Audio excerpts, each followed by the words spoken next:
আপনারা জানেন গত 6 ডিসেম্বর জনাব হুমায়ুন কবিরের নেতৃত্বে মুর্শিদাবাদের এই ছেটিয়ানিতে ঐতিহাসিক বাবরি মসজিদের ভিত্তিপ্রস্তর নির্মিত হয়েছে। সেই বাবরি মসজিদের উন্নতি করবে পশ্চিমবাংলার বিভিন্ন জেলার বিভিন্ন ব্লকের বিভিন্ন গ্রামের মানুষ দলে দলে কাতারে কাতারে এই বাবরি মসজিদের প্রাঙ্গণে এসে তারা মুক্ত হস্তে দান করছেন।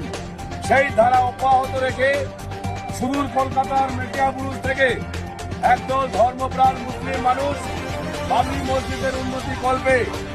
তারা তাদের সম্মিলিত দানের অর্থ ভাণ্ডার আমাদের ট্রাস্টের হাতে তুলে দিচ্ছেন। ট্রাস্টের পক্ষ থেকে সুদূর মেটিয়াবুরুজ থেকে আগত আমার ইসলাম ধর্মী ভাইদের প্রতি আমরা শতকোটি সালাম জ্ঞাপন করছি। আল্লাহু আকবার।